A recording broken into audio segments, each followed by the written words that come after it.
La capitale tunisienne a accueilli la deuxième édition du concours international de la meilleure application mobile. Le Gabon, qui prenait part à cette compétition, a pu gravir la deuxième marche du podium. Madame, Messieurs, bienvenue à ce nouveau numéro de complément de l'information. Pour revenir sur cette compétition, je reçois Monsieur Jude Missengue Miviesni, coordinateur du projet Gabon. Bienvenue sur Gabon 24. Merci Madame de nous recevoir. Juste à côté de vous, le lauréat, l'un des lauréats du mois, Diane Mbanguema, cofondateur de l'application Mbabening, qui a été primé lors de cette compétition. Bienvenue également sur Gabon 24. Merci Madame. Alors je commence avec vous, Monsieur Diane Mbanguema. Que signifie Mbabening? Vous allez m'excuser pour la prononciation qui n'est peut-être pas assez prononcée. Et à quoi sert cette application? Mbabening, c'est une application santé. Mbabening, c'est en langue fon. Mbabening veut dire bien-être. D'accord. C'est une application santé qui fait dans les e-santé. Mbabening fait dans l'éducation et la prévention au milieu sanitaire. Mbabening répond à plusieurs problématiques. Donc, nous allons d'abord nous centrer sur une première problématique qui est très essentielle, celle de la prise en charge rapide des cas d'urgence isolés tels que les AVC et les accidents de circulation. Elle fait aussi dans l'information, c'est-à-dire elle fournit des informations fiables, des informations fiées aux médecins, aux ordres de médecins, aux hôpitaux. Je suis même allé loin, aux tradithérapeutes pour l'obtention de consultations. Donc on voit que c'est une application qui est mise à la disposition de plusieurs personnes, notamment du corps médical et tradithérapeutes. Mais déjà, combien de temps ça vous a permis pour mettre en place cette application? Vous n'étiez pas seul, vous travaillez en collaboration avec d'autres collègues qui ne sont pas là? Oui, je travaille avec 3 super collègues pour bien le former. Pas des moindres, les élèves ingénieurs en 5e année à IAI. Donc je travaille avec M. Ganabol, il est développeur mobile, l'autre Stéphane Kamga, il est développeur web. Puis moi, bien sûr, je fais administration de base de données, je suis fournisseur d'informations, des termes un peu techniques. Donc c'est un peu cela. Comment vous est venue l'idée, déjà vous allez répondre au niveau de la durée que vous a pris pour mettre en place cette application, mais comment vous est venue l'idée de vous spécifier sur les questions de santé? En fait, tout vient du besoin. D'abord, avant de concevoir une idée, il faut un besoin. Donc, c'est un peu enfantin, mais de le dire, mais il faut leur raconter l'anecdote. Ça vient de ma mère. Elle est beaucoup maladive. Il y a des moments où elle tombe malade. J'observe le plus souvent lorsqu'on prend des rendez-vous, les rendez-vous sont reculés. Parfois, ce sont des consultations de première routine que l'on peut bien suivre. Mais je me suis dit, avec un médecin, avec qui nous travaillons, le docteur Zombitega Alain, qui nous a donner l'ingénieuse idée, avec l'idée que j'avais déjà de mettre en place, disons, un mécanisme qui permet de prendre rapidement en charge les cas d'AVC que l'on rencontre dans les maisons et les accidents de circulation. C'est donc une solution qui vient répondre aux besoins des personnes qui souffriraient d'AVC et qui pourrait être mise à la disposition, qui est déjà mise à la disposition des populations. Expliquez-nous concrètement comment ça se passe. Si j'ai un parent qui fait un AVC à la maison, est-ce que Mbabening est mise à ma disposition? Il faudrait que j'appelle d'abord un médecin qui pourrait mieux me renseigner. Mbabening répond à plusieurs modules. Il y a un premier module qu'on appelle l'identification. Au travers de Mbabening, vous pouvez vous identifier gratuitement. D'abord, il faut souligner cela. Et Mbabening offre à chaque personne qui s'identifie des informations telles que le groupe sanguin, l'allergie, le nom, le prénom, personne à contacter en cas d'accident. Lorsque vous téléchargez l'application, vous avez toutes ces informations qui sont transmises aux structures hospitalières avec qui nous travaillons. Donc, je vais d'abord le souligner, nous travaillons avec un médecin, nous travaillons avec des organisations que nous avons déjà contactées, telles que la Croix-Rouge pour le secouriste et le SAMU. Donc, ce premier module est disponible à toute personne qui veut le télécharger, mais il faut souligner pour ceux qui n'ont pas d'Android, il y a une version bracelet d'identification. Donc vous pouvez vous balader avec ce bracelet d'identification avec un code barre. Donc toutes les informations que je viens de citer se trouvent dans ce code barre. Donc vous pouvez avoir un accident dehors, il suffit seulement de se balader avec ce code barre, il y a une empreinte digitale. Lorsqu'on vous emmène à l'hôpital, le médecin a toutes les informations que je vous ai citées, le groupe sanguin, l'allergie. Facilement, il peut rapidement vous prendre en charge. Ça permet de réduire réduire le temps d'attente, ça permet de réduire les risques de maladie. Donc, on a une autre version qu'on est en train de développer, qui est celui du point 1.2. 1.2, c'est la version qu'on veut développer après celui de... Pour rester dans les mêmes thèmes, hein, la prévention et l'éducation, celui qui va faire dans l'high-tech plus rapide, le patient pourra automatiquement appuyer sur le bouton, sur le bracelet d'identification et signifier qu'il a eu un cas d'accident. Comme je travaille avec la Croix-Rouge et on va travailler bien sûr avec le SAMU, on pourra facilement alerter des secouristes, puisqu'il y a chaque secouriste dans chaque coin et dans chaque antenne, nous on appelle ça des antennes, hein.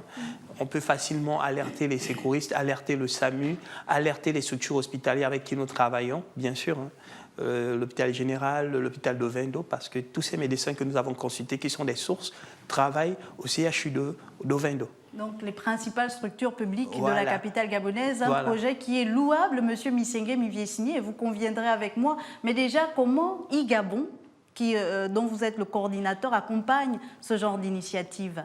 Madame, merci de nous donner l'occasion ici, une fois de plus, de poser et expliquer aux populations qui nous suivent qu'est-ce que e-Gabon, d'abord. Parce que e-Gabon, il faut le dire, c'est une forte volonté du chef de l'État, son Excellence Ali Bongo Ondimba, qui dès 2013, au sommet Smart Africa, a annoncé à ses pairs qu'il voulait rentrer dans un processus de digitalisation de procédures administratives.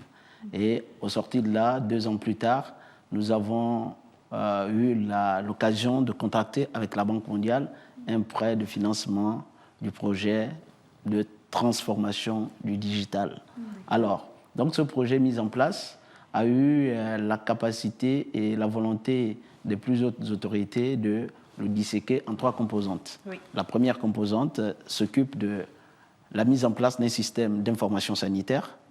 Et la deuxième composante, celle pour laquelle nous sommes coordonnateurs, elle s'occupe par contre du développement d'un écosystème numérique innovant. Et la troisième composante, quant à elle, s'occupe de la gestion fiduciaire du projet. Alors, quels sont réellement les bénéficiaires étatiques de ce projet? Au niveau de la première composante, donc liée à la mise en place d'un système d'information sanitaire, nous avons le ministère de la Santé et la NINF comme point d'appui technique. Ensuite, au niveau de la deuxième composante, qui met en place normalement, qui a pour objectif de mettre en place des incubateurs numériques et animer l'écosystème et accompagner les initiatives dans ce secteur, le bénéficiaire principal, c'est le ministère en charge de l'économie numérique.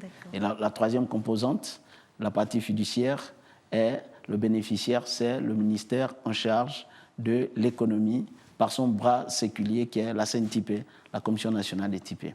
Et donc, ce projet intègre la deuxième composante des missions qui vous sont dévolues. Parfait.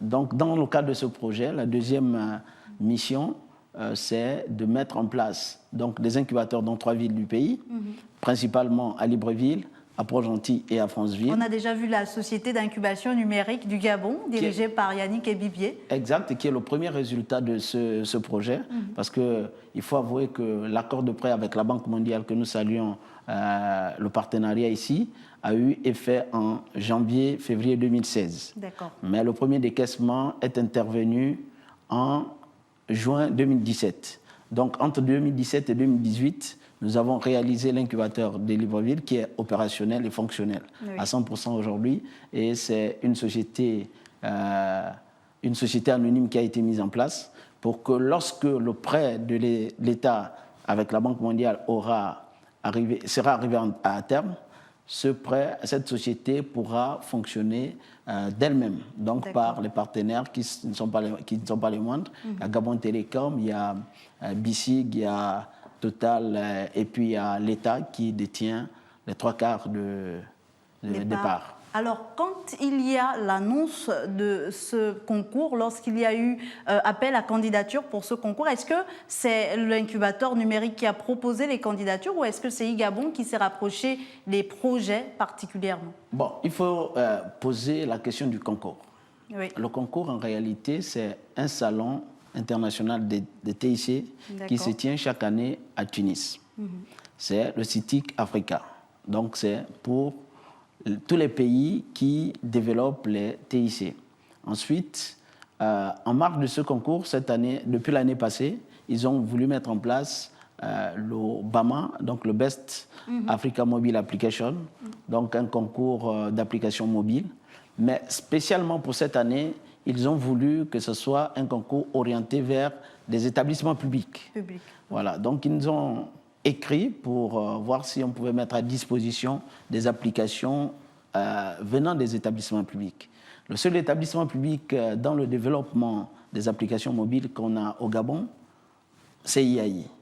Et IAI, nous sommes en contact avec lui par le biais du ministère donc, en charge de la communication et de l'économie numérique, pour lequel nous sommes partie prenante dans son organisation. Alors nous avons eu à écrire aux responsables d'IAI. Eux qui vous ont trouvé des jeunes qui étaient déjà lancés dans le développement de certaines applications. Et donc, concrètement, comment s'est passé, puisqu'on va avancer dans notre échange, et là, je me tourne d'abord vers vous et Diané pourra renchérir, comment s'est passée la préparation à ce concours? Il y a eu combien de candidatures gabonaises? Bon, il faut avouer que les candidats, avant de répondre à cette question, je n'avais pas fini pour dire qu'en réalité, les trois candidats que nous avons présentés, nous avons organisé en septembre 2018 un hackathon, donc un concours d'application mobile au Gabon, et qui a eu à primer les trois candidats en question. Donc les trois premiers de ce concours, c'était des étudiants d'IAI. Donc lorsque l'Obama nous a sollicité pour la mise en place des applications, nous avons pris les trois candidats qu'on avait, qu'on a envoyés. Voilà. Maintenant, lorsque nous avons envoyé ces candidats, qu'est-ce qui s'est passé? Il y a eu des sélections. Le concours, nous a-t-on annoncé à l'origine qu'il s'agissait d'un concours qui devait regrouper près de 6 pays africains, notamment le Bénin, le Sénégal, la Côte d'Ivoire, le Gabon, la Tunisie et puis le Togo. À la fin, le Togo et la Côte d'Ivoire se sont désistés. Donc nous sommes partis avec 4 pays. Parmi les 4 pays, on a enregistré 36 applications. Les 36 applications ont été évaluées par un comité de jury qui a sélectionné les 36 et a gardé 16. Après les 16, il fallait qu'en ligne, chaque porteur de projet explique au comité de jury en ligne quels étaient les bien fondés de ces applications. Parmi les critères les plus importants, c'était que l'application devait avoir une forte dose d'innovation. C'est ainsi que parmi les 3 applications que nous avons présentées, 2 d'entre elles ont retenu l'attention du jury pour passer en phase de demi-finale. Alors, juste après les phases de demi-finale, nous devions aller en Tunisie, accompagner ces jeunes étudiants en Tunis pour qu'ils participent de façon directe devant un jury et pitcher, présenter leur application. Alors, c'est ce qui a été fait. Lorsqu'ils ont présenté, sur les 12 qu'ils étaient finalement, 2 d'entre elles, toujours du Gabon, les 2 sont allés en finale. Jusqu'en finale. Jusqu'en finale. Et là, c'était vraiment une joie. Tout le monde était content. 3 applications présentées, 2 sont en finale. Alors, c'est une réussite. On aura l'occasion de revenir sur ces résultats rapidement avant de lancer le reportage pour revoir un peu, pour revivre l'ambiance de Tunis. Vous, à votre niveau, Diané, comment vous vous êtes préparé? Est-ce que le fait d'avoir participé à ce hackathon numérique était déjà une sorte d'assurance pour remporter ce concours, ou est-ce qu'il a fallu davantage d'exercices, surtout au niveau de l'incubateur? Bon, je dirais que ça a été un avantage parce qu'au départ, lorsqu'on a passé ce hackathon, je veux le dire, on a commencé à penser à l'idée, à voir les projets environ vers septembre, puisque ça a été lancé en septembre. C'est déjà un avantage pour nous. On a dû revoir certains modules parce qu'on avait des coachs, il faut souligner cela. Durant le hackathon, on a été bien suivi par IGabon. Il y avait des coachs qui nous suivaient, qui testaient l'application, qui voyaient la présentation, comment présenter le projet, parce qu'il ne suffit pas seulement d'être codeur, ce qui était un peu notre défaut. On a dû avoir des coachs, comment présenter, comment analyser, comment présenter un business plan, un business model. Donc c'est cela. Maintenant, ces acquis nous ont permis d'être un peu en avant, s'il faut dire ça comme ça, par rapport au Citibama. Donc au Citibama, nous avons dû élargir au niveau de l'Afrique. Nous avons encore dû développer 2 modules, si vous me le permettez. Oui, allez-y. Le module Mon Médecin, qui n'existait pas, c'est-à-dire Mon Médecin, c'est un peu, s'il faut dire ça comme ça, le chouchou de mon application, j'aime bien le dire, parce qu'il vous permet, plus besoin de vous déplacer, d'avoir des consultations en ligne de première routine. Il suffit seulement de réserver. Il y a une place réservation où vous pouvez réserver. Au lieu d'aller encore attendre des files 1 mois, 2 mois à l'hôpital, le médecin, lorsqu'il a un temps à la maison, lorsqu'il a une pause, il peut vous consulter. Parfois, ce sont des choses essentielles, des b.a.-ba, des maux de tête, une petite crise. Le médecin peut vous consulter facilement en ligne. Et il y a ce qu'on appelle, on a créé une rubrique géolocalisation. Plus besoin de vous déplacer aussi pour avoir un médicament. Vous pouvez consulter la base de données d'une pharmacie la plus proche de chez vous. Elle vous géolocalise la pharmacie. Elle vous retranscrit la liste de médicaments que vous pouvez avoir. Et elle vous indique la pharmacie qui est la plus proche où vous pouvez obtenir le médicament en question. On parlera de l'effectivité de ce projet parce qu'il est assez intéressant. Juste derrière ce reportage concocté par notre rédaction qui revient un peu, qui fait revivre cette compétition, c'était du côté de Tunis, la capitale tunisienne. Regardez. Dénommée Mbabening, l'application qui permet d'améliorer le système national d'information de santé a offert au Gabon la 2e marche du podium du concours international de la meilleure application. Créée par des jeunes étudiants de l'Institut africain d'informatique IAI, Mbabening, qui signifie bien-être, est une solution numérique qui fait de la prévention en cas d'accident cardiovasculaire et d'accident de circulation au Gabon. Mbabening est une start-up encadrée par iGabon, un projet initié par le gouvernement gabonais en appui avec la Banque mondiale et mis en œuvre par le ministère de la Communication et de l'Économie numérique. iGabon est là pour innover et accompagner les jeunes start-upers dans la mise en place de leur structure et aussi permettre aux jeunes d'aller un peu plus loin dans la connaissance des métiers du numérique. Cela donne une occasion supplémentaire pour le renforcement de la coopération entre le Gabon et la Tunisie. Pour information, le BAMA est une plateforme destinée aux étudiants d'universités africaines. C'est une compétition qui prime la meilleure application mobile développée au maximum par une équipe composée de 3 étudiants d'un même établissement. Un rendez-vous incontournable pour les jeunes acteurs du numérique en Afrique.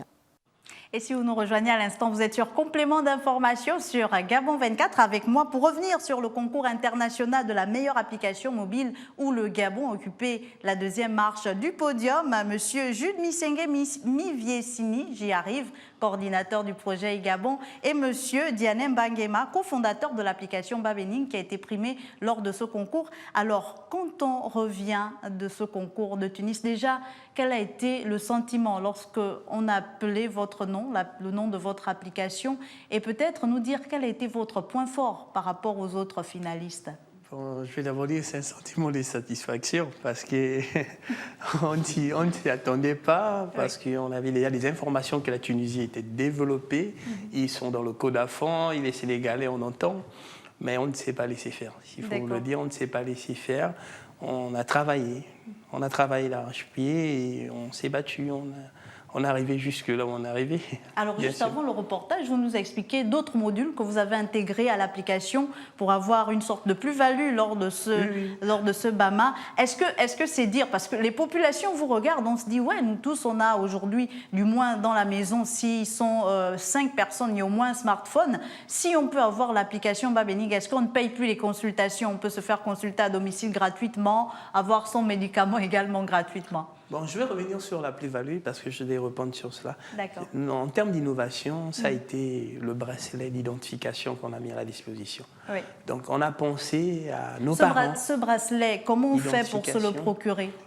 C'est après 24 heures. Lorsque vous avez téléchargé l'application sur Play Store, App Store, après 24 heures, un service, parce que nous allons mettre en place un service, une personne viendra vous remettre votre bracelet d'identification. Donc, c'est après avoir téléchargé l'application, 24 heures après, votre bracelet d'identification. Si je le fais aujourd'hui, est-ce que je peux avoir mon bracelet demain ou c'est encore en train d'être travaillé, cette application? Effectivement, vous pouvez avoir votre bracelet. L'application, elle est finalisée, elle est en mode test.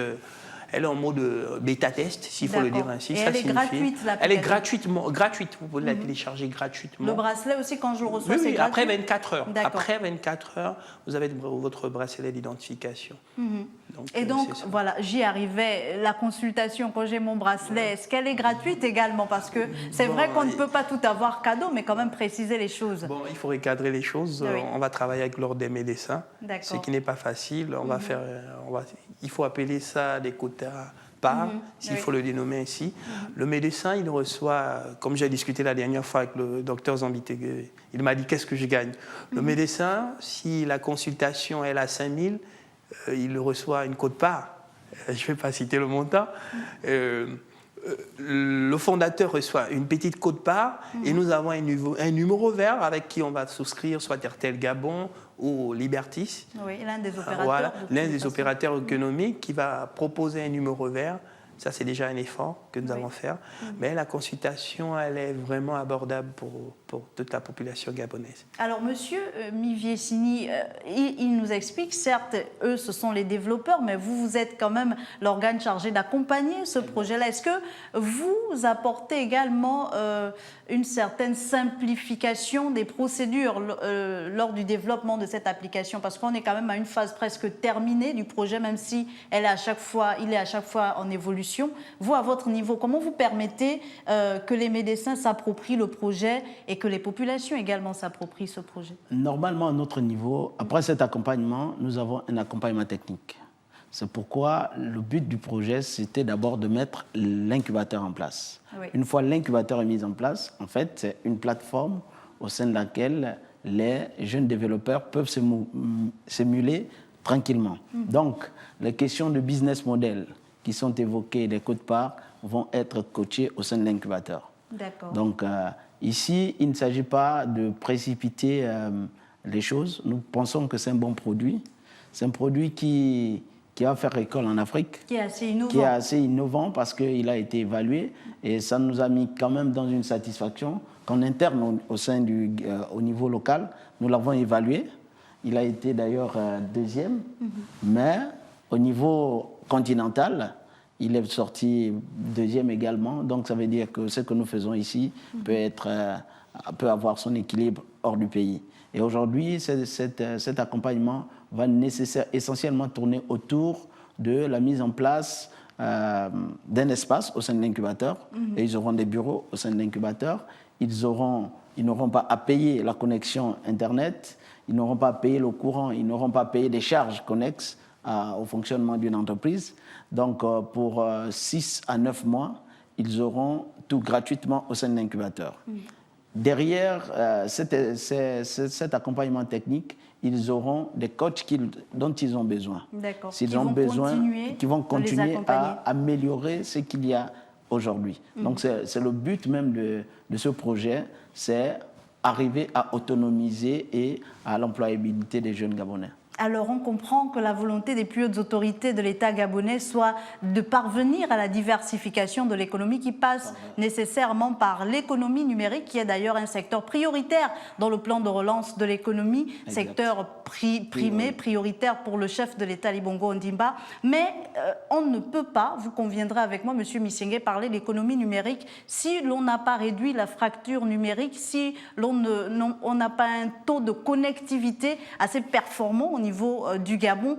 Quid finalement des personnes, parce que là on parle beaucoup de la capitale gabonaise, mais ce n'est pas seulement ce public qui nous regarde, il y a également des gens qui sont à Fougamou, dans le sud du Gabon, à Oyem, à Bitam, à Makokou. Quid de ces personnes-là qui n'ont pas forcément accès à Internet, mais qui voudraient avoir accès à cette application? Bon, mais là, je peux répondre en tant que directeur de la promotion des services numériques au ministère en charge de l'économie numérique. Je sais que ces questions sont la priorité des gouvernants en ce moment. Et techniquement, je sais aussi que la digitalisation de notre pays, la transformation numérique de notre pays, pour rendre notre pays compétitif dans son économie, nous avons besoin de vérifier deux choses aujourd'hui et de les améliorer. Donc le taux de pénétration, il faut arriver à l'améliorer, et le taux de connectivité. Aujourd'hui, on a placé la fibre optique dans tous les secteurs, enfin, la ceinture de la mise en place de la fibre optique sur l'étendue du territoire est en train d'atteindre les 100%.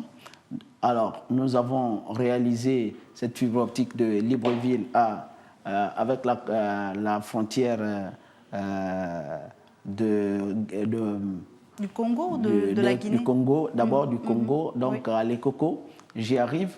Ensuite, nous sommes en train de quitter de Lambaréné pour aller vers la Guinée équatoriale et le Cameroun.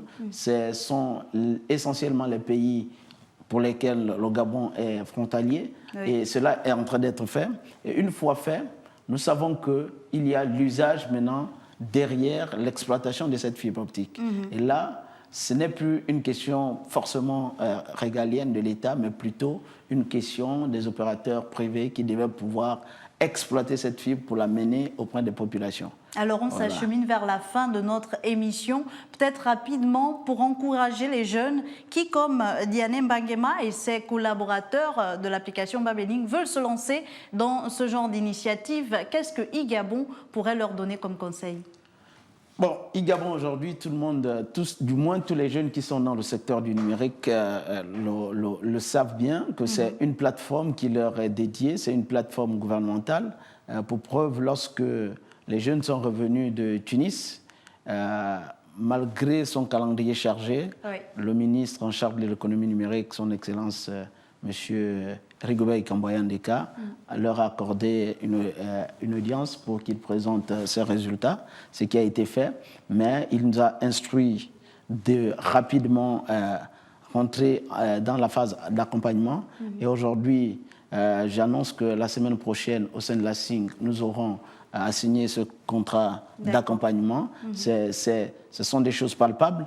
Les jeunes savent qu'avec iGabon, nous sommes en train d'accompagner une communauté qui a mis en place le suivi des bases de données, la database ouverte, Open Data. Nous sommes en train d'accompagner une communauté qui fait dans la collecte des données via StreetMap. Nous sommes en train de mettre en place une communauté Wikipédia. En tout cas, pour l'émission de iGabon, on aura certainement l'occasion de revenir sur ce plateau. Merci beaucoup, Monsieur Jude Misenge Miviesini, coordinateur du projet iGabon au niveau du Gabon. C'est la tautologie. Merci beaucoup d'être passé sur ce plateau et merci surtout à Diané Mbangema, qui est cofondateur de l'application Babening. J'y arrive, j'espère que j'ai bien prononcé, et qui a été primé lors du concours international de la meilleure application mobile. C'était à Tunis en fin juin.